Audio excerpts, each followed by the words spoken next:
Dawes also says that in Ohio they have cosplay repair ninjas, which sounds an amazing thing, and they're literally cosplayers with repair equipment on them. So usually in this country we have like a cosplay repair desk. That tends to be how we set it up over here, and it's basically a desk where we have lots of different fixes. But I can just imagine these ninjas going around, you know, in a black morph suit, equipped with this belt. But in terms of, I'm going to go for the bed. I think the bed is probably. I think you were maybe painting something, like you were finishing a cosplay, and like when I say this, I mean it was body paint.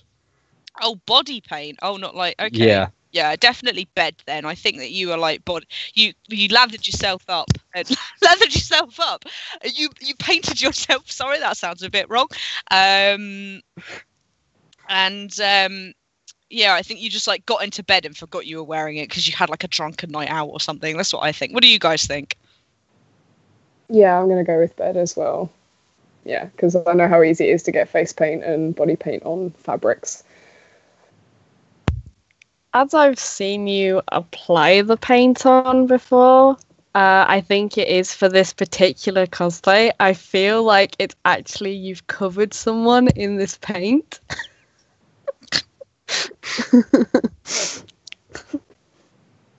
Seriously, is guessing bathroom.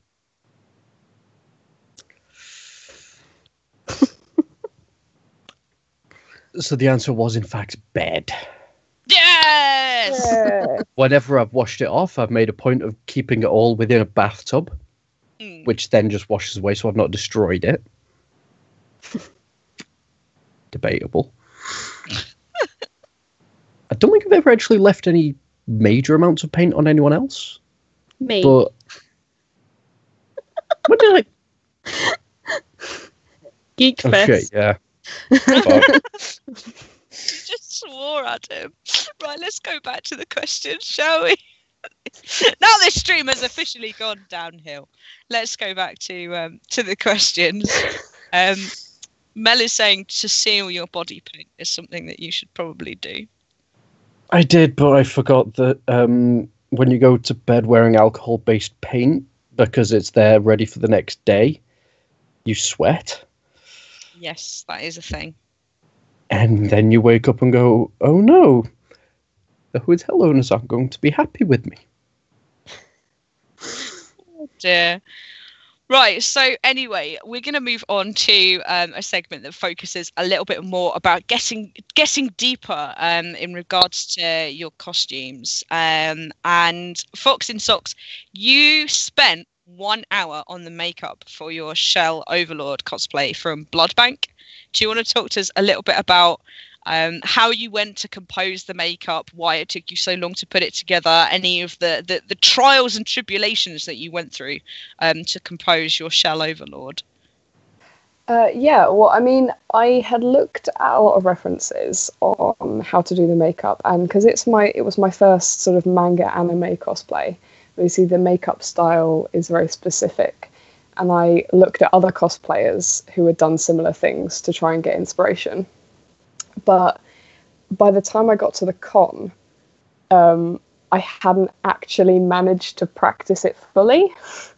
I mean, I'd practiced having my contact lenses in and stuff, but so it got to the morning of me wearing it, and I sort of thought, oh, I haven't actually tried this out properly. So it was a little bit of trial and error on the morning. There were a lot of wet wipes used when mistakes were made. And I finally got the base all done and all the contouring, and then had to move on to the eyes, and that was the really tricky bit. And then I was trying to like fix the mistakes that I made on my eyes without ruining the base. And it was a nightmare. But it turned out quite well in the end, I think. I was quite happy with the end result. But it was, especially the eye makeup, was really, really intricate. And I had to have a really steady hand, and I was probably about 2 inches away from the mirror trying to get it right and get it to match on both sides. So it was hell, but I'm glad with how it turned out. Oh, bless you. They look like really real kind of proper Japanese anime eyes. I was watching, I think it was a BuzzFeed video, one of those kind of videos recently, and they were talking about this place in Japan where you can go in and literally get made up like your favorite anime or manga character, and those eyes look exactly the same as the eyes that this like professional Japanese modeling company did. So even though it took you a long time, it was definitely worth it because it looks amazing. That makes me feel much better about it. Oh, yay! Cosplay positivity with costume play. So yeah, Little Mel, you're also well known for altering and making various bits and pieces of your costume. I remember one fine day at an event when you took some red tape and ended up taping around the outline of your shoes for your RWBY cosplay. Do you want to tell me a little bit about the time and effort that has gone into your RWBY cosplay? Well, the original RWBY costume that I did, I worked on that for 3 years non-stop, and I was always replacing little bits, adding different bits to it, changing corsets, altering the cape and stuff like that at all times. And basically I used just easy little things, tips and techniques that I'd figured out myself. I hadn't like gone online or anything like that. If something didn't work, then I went online. But like I used to put like red electrical tape around the edges of my boots and stuff like that, and like change the little pop studs on my cape and things like that. It was always very much a headache with it, but I absolutely loved it. So yeah. Everyone's had some issues on the convention floor. Would you like to tell us what your sort of real pet peeves on the floor are? I think one of my pet peeves of the convention floor has to be, and I can't stress this enough, is the little comments that either people in cosplay, but mainly the people that are out of cosplay, that go, oh, that's not accurate, or they should have not worn that costume, or something like that. Little things like that really, really pee me off. Getting someone who you've put all your effort in and seem to just know everything that you don't know. Yeah. Those types. Yeah. People who pick apart others people's costumes as well. Like I've had people say to me about my costumes before, like, oh, this part of it looks really good, but this part doesn't look good. You should have done this instead.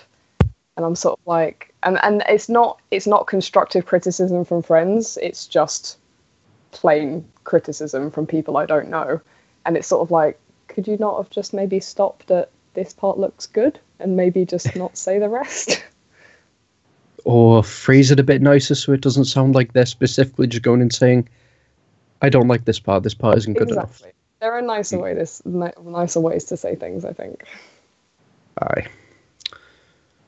So another one that may come up, contacts, yes or no? I think, obviously, it differs person to person. Different people are comfortable with different things.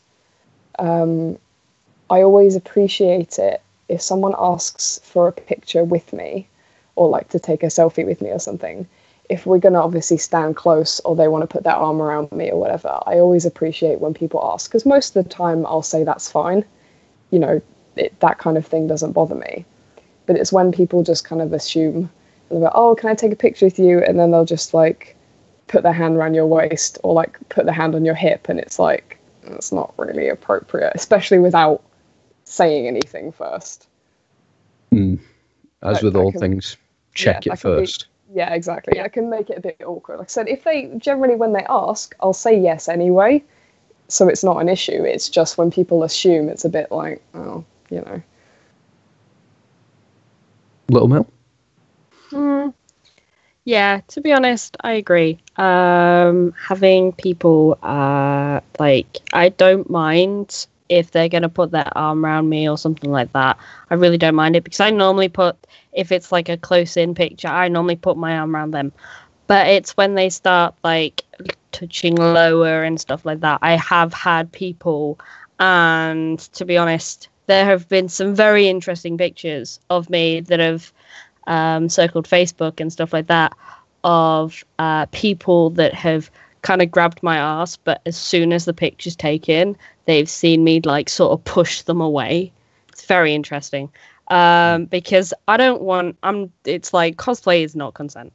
It is not consent, and I hate it when people go and touch me and stuff like that in inappropriate ways because 9 times out of 10, I'm going to hurt them. And I don't mean to hurt them. It's just I'm going to protect myself before I even think about what they're doing. You know what I mean? Of course. Yeah. As you say, cosplay isn't consent. Sorry. Yeah. Please. It's okay. It's okay. It's like I'm not a violent person, but I don't want people to just get the idea that I want to be touched up just because I'm in a tight skirt or something ridiculous. So yeah. If you wouldn't do it out in the street, probably not appropriate in a convention hall. Definitely or not. at a photo shoot or anything, unless you've Exactly. prearranged it beforehand. And yeah, I've had instances as well where I'll be standing with friends of mine or with my partner, and obviously with your friends or your partners, you're closer to them, you're comfortable with them, putting their arm around you or whatever. So I'll be standing having pictures taken with friends like that, and then because other members of the public see that, they assume that that's okay, and it's that whole assumption culture that ruins that kind of situation for me. And and I've had people say to me before, like, I had someone like put their hand like low down on my hip, and I was like, oh, could you not do that? And they were like, oh, but that person did it. I was like, yeah, because that person's a really good friend of mine and I know them. I was like, I don't know you. It comes to a question of the boundaries that you're comfortable with specific people, as opposed to just anyone you may have met. Everyone is different, which is why it's important to ask. Because what may be acceptable for one person isn't for another. But if you ask first, you're not going to find yourself in any trouble because you're not going to do anything inappropriate. But obviously we do have to say, as Butterfree has mentioned here, this is not a gender-based thing. Oh, absolutely Regardless not. of if you're male or female, if someone touches you in any way you do not like, that's not okay. Oh yeah, it goes both ways completely. I don't think it's gender based at all. I mean, I've done a few male cosplays, and I've had people even like trying to touch me up when I'm completely covered up in male cosplay, and then I've had male cosplayer friends who do maybe a shirtless cosplay or something, and have girls on the convention floor ask for a picture with them and try and touch them up, and it makes them just as uncomfortable as it would make me. It goes both ways. But if we're going to move to a bit of a lighter topic before this all becomes doom and gloom, Yeah, let's do that. do you prefer your images to be photoshopped or unshopped, in terms of not just what you might get in modeling rings of making them better, like making people look thinner, sorry, not better, my bad, but also things like adding backgrounds or lighting effects, anything like that? For me, I quite like edited pictures in terms of, like you said, adding a background that's maybe more conducive to the character than the background that you were shot in, or adding some lighting effects, changing the tone or the shadows in the image. I like that a lot, but I've never had any of my pictures photoshopped to change the way I physically look, so to change either my figure or my face or anything. I think the most I've had done is, change my eye color to suit the character. But I think that you know, if you do a cosplay and you're happy in it and you're happy enough in it to have your photo taken in it and you're proud of the work you've done, then you know, you shouldn't feel the need to Photoshop your body or your face completely out of recognition. Obviously, it's everybody's choice, but personally, I feel like if I've put a lot of effort into my costume and I'm happy with it, then I'm happy with the way I look in it, and I don't need that to be altered. Yeah, I don't. I have had a couple of instances where someone's took a picture of me and then they've edited it and they've made me look slimmer. They've made my face, the shape of my face, different and stuff like that. And I don't like it at all. I like it to be natural. I like to show what I look like in my costumes. I don't mind what people think about my costumes and stuff like that. It's me, right? How I am portrayed in my cosplays is how I want the photos to look. Now, backgrounds, brilliant. If anyone wants to edit a background in my pictures, go for it, because I can't do it. But but that's the thing. I'm happy with backgrounds and stuff like that, or if they want to change the lighting a little bit, things like that. Brilliant. But I like how I am as I am, to be honest, if you get what I mean. You like it to be the way your cosplay was on the day, rather than what anyone thinks they can do with a little bit of editing to improve the cosplay itself. Pretty much. Okay, then. So now a question about like your workflow and how you produce things. Do you prefer to work by yourself on your costumes, or do you prefer to work with others? I would say that I probably work better on my own with my costumes. Just because I am really sorry. Sorry, that door is very squeaky. But I prefer to work on my own with cosplays because I list things out and I have this specific order and stuff like that, and it works out really well. Not to mention that it's normally like I've only got a couple of weeks left or a week left until the convention. That's nothing to do with it. But yeah, I can work with people with costumes. My latest Ruby cosplay was me and 2 other people working on it because it's armor and things like that, and I'm not good with armor. But apart from that, no, I'm normally used to working on my own, but I don't mind either way. Fair enough. Fox? I like to collaborate with people simply for the reason that I can't use a sewing machine very well. So in order to have nice handmade costumes, I must rely on others. Whether those are friends of mine or people who make a living out of making costumes, I commission from them. That said, I'm quite fussy. I will fully admit to being quite fussy about my costumes. I personally am a stickler for accuracy.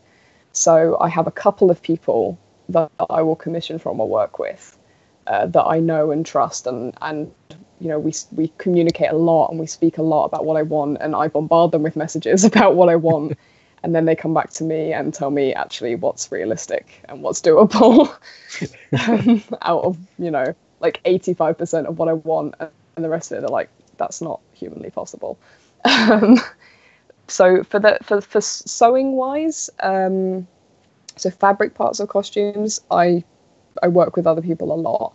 In terms of makeup, wigs, props, I like to do as much of that as I can, because especially with the wigs, I'm very, very picky. So I feel like that's an area that I am pretty confident in. So I try and do as much of that myself as I can. And as I learn to sew and as I gain those sort of fabric skills, I'll be relying on people less. But at the moment, I do actually very much enjoy collaborating with people, especially with friends, because I have some very, very talented friends. Aye, so making the most of the skills you do personally have, and then making the most of skills other people have that you don't. Exactly. I mean, I've done sort of cosplays with friends before, where I've done a cosplay with a friend where she's made the outfits, and I've styled the wigs and done the makeup for both of us. So it works really well. Which, of course, at the moment, I think that is the way competitions work as well. Jess, correct me if I'm wrong. If the people who produce them are both on the stage, it's okay? Yeah, it depends on what the competition is, to be honest with you, and how the competition's been judged. But if you have two people and one person has made both the costumes, that can still qualify in some really big competitions.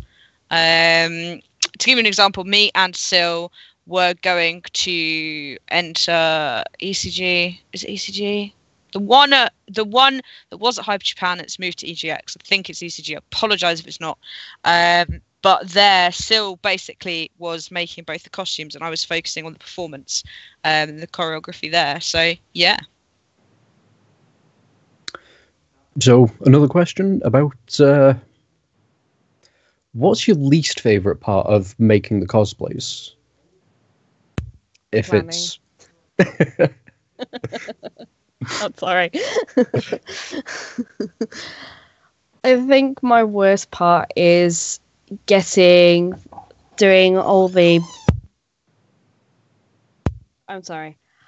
I think the worst part is doing all the planning and getting all the little equipment and stuff like that, and material and stuff. That is the worst part for me. That and cutting out patterns. I just seem to absolutely hate that. So yeah. My least favourite bit is probably, like I said, because I don't do a lot of sewing myself. I put a lot of cosplays together by buying items and then altering them. And my least favourite part is finding all those elements. Like I said, because I'm a real stickler for accuracy. So, I mean, I'm a bit of an eBay wizard, but still, it can be tough, because I'll find something that I think is great, but it's not quite right, and I'll sort of go, I'll look around for something else, won't find it, and I go, it's fine, I can buy it, I can alter it, I'll buy it, and then about 5 minutes later I'll find something that's perfect and kick myself. And that happens to me a lot, and it's very frustrating. So the actual shopping is my least favourite part of cosplay. I think everyone can agree with both of those to at least some extent. Because it's, as you say, it's so easy to find what you've got, order it, and see something immediately below. Yeah, it's so frustrating. Adam, what's your least favourite part about cosplay? Applying body paint for 3 hours in the morning. Yeah, that's a good answer. I think mine is when you sit there and you write a list of all the cosplays that you want to do, and it's like 30 different characters, and then you look at the list later and you're like, okay, how do I actually make this list a reality? Snow says that awkward moment when you order something online and then see a ton of other costume pieces in the other people have bought section. The joys of popular clothes play. It's a really good one. Mel says, learn to paint quicker. Got mine down from 3 hours to 1 hour. I think Mel has literally spent most of this stream heckling you, Adam. It's been brilliant. I deserve it. So, guys, we're going to move on now to our cosplayer of the week. Cosplayer of the week. Who's going to be the cosplayer of the week? I should probably actually get a proper theme song for that going. You need a jingle for that. What I need, you know what I need? I need like video segments for like each bit, so that it's not just me going, okay guys, now we're going to do the cosplay news. It's going to be like, news, flash, da da da da da da da da da da da da, Juno cosplay. This girl will be present with us at Insomnia Gaming Festival. Juno is a massive support. And love to Juno. She's always there, and she's always pretty hyped for pretty much anything, which is great. And she loves getting involved with everything, and she's a really cool person. And I love you, Juno. Juno is the bestest. So massive shout out to Juno. If you'd like to see Juno cosplay along with a load of other guests, then you should come down to Insomnia 60. I'll be there. Adam will be there. Little Mel, will you be there? Probably, yeah. It's going to be absolutely amazing. If you can, make yourself down there. It is also the biggest cosplay zone area. Can we say in the UK? Can we say that? Feels like it. Probably. Possibly, let's say possibly the biggest cosplay area in the UK. It's going to be huge, guys. We have for the first time ever, we are theming the entire zone area. Usually we do an installation, and it went from being 2 meters square by 2 meters square to 4 meters square by 4 meters square, which was winter, which was in December. Now we're doing the entire area. And yes, even everybody's coming. Fox in Socks, are you coming to Insomnia? I want to. Money dependent. So you should come. Come for one day. Come on the Saturday. Come sign up and join in and be in the cosplay masquerade and see all the cosplay goodness. It'll be immense. And then you've got everything else that's happening at the event. I think there's like a Legend of Zelda concert on either on the Saturday or the Sunday as well. Like it's an orchestra thing. Yeah, I've been eyeing it up and going. Beg Sam. So this time around we are. Our zone theme is like the grand adventures of cosplay. Be it Dragonborn or Dragon Slayer, the Armory Forge and Crafters Guild market should provide items useful to your next quest. It's dangerous to go it alone. Here, take this. And the idea is that we've looked at loads of pictures of really popular games like Skyrim, Dragon's Quest. Oh yes, no, of course I am. So many popular games, and we have themed the entire zone area around it. So you're going to be able to check out really cool stuff in the armory. We've got a forge coming down. We've got chainmail armor making. We've got cosplay live, which is a live interactive cosplay experience, which is being run by Bandursnatch Studios. That's going to be absolutely awesome. We've got the faction of the Wing and Bow. We've got obviously the cosplay masquerades. There's so much stuff. I'm trying to remember it all. We've got 4 days packed full of content. The timetable has just been released, which is the other reason I'm mentioning this. We've got on the timetable, we've got an Easter egg hunt. We've got a tea tasting ceremony. We've got cosplay with us. We've got editing for YouTube and Twitch. So if you're interested in streaming for YouTube and Twitch, come and check that out. We've got photo shoots around the Sakura tree.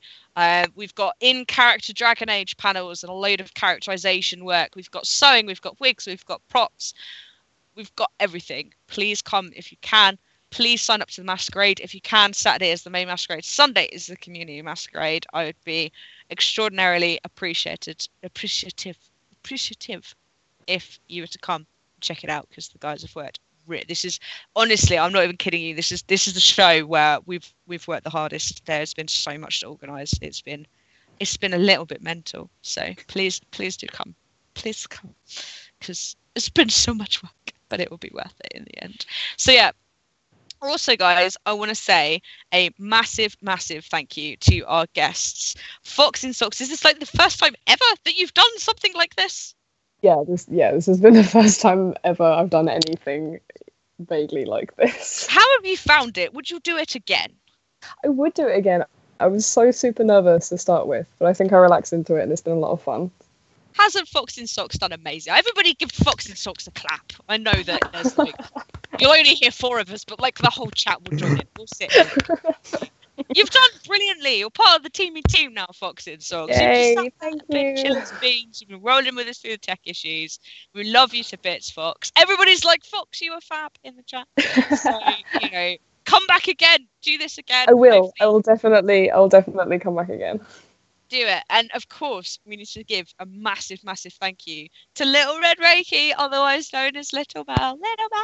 Little Mel. It's been amazing having you here. It's like nostalgic times. Nostalgia times with Little Mel. So yeah, have you had fun? Have you enjoyed it? I've had fun. I've enjoyed it. Good to know that it's still as crazy as ever. Yeah, like we've not changed. It's exactly the same thing. Still us. Yeah. That's never gonna change. You know us. It's just me in a duck onesie running around going, all of the hype. Everybody else is in the background. Nothing changes. Nothing changes. And also give a massive thank you to McDutton, who is here co-hosting with me today. He is a host in training. He's done incredibly well for the first time round of doing this live. Usually Adam records our Cosbuzz videos, so he gets to turn the camera off and on, and he gets the opportunity to edit the footage. Whereas this time he hasn't been able to. He's just had to roll with it. So a massive thank you to you, Adam. You have done extraordinarily well. Where can we find you if we would like to follow your social media, ladies and gentlemen? Mine are pretty simple. They're all the same, I think. So I'm Fox in Sox Cosplay on Facebook, and also Fox in Sox, like at Fox in Sox Cosplay on Instagram. I do have a Twitter, but I don't really use it. Instagram and Facebook are my mains. I have Little Red Reiki Cosplay on Facebook, and I also have Little Red Reiki on Twitter, and I'm going to start actually be doing videos on YouTube at some point. Oh, so that's exciting. I have Little Red Reiki Cosplay on YouTube as well, but there's barely anything on that at the moment. Do we get to know what videos you're planning? Little cosplay bits, me at conventions and stuff like that, as well as little tips and stuff that I do for my Ruby cosplays and just running through my cosplays in general and stuff like that. That is so awesome. So, guys, you can also follow Costume and Play at all of the usual channels. The links will be in the description. To take us out, though, a very long time ago, there was a meme with Little Mel, and it was oh no, Big Mel, Little Mel, cardboard box, and this basically originated cosplay box. Cosplay box. Okay, we'll do cosplay box. This basically originated because a lady called Big Mel and Little Mel, who are otherwise known as Red Reiki, had an interview with the BBC. And Big Mel, as you can probably imagine, is rather tall, whereas Little Mel, as you can probably imagine, is not quite as tall. So the BBC basically had to give Little Mel a box to stand on, which was very cute. So to sign us out, we are all going to say Big Mel, Little Mel, cardboard box, and do the hand gestures for it. And we will see you next Monday, guys. Thank you very much. Big Mel, Little Mel, cardboard box. Big Mel, Little Mel, cardboard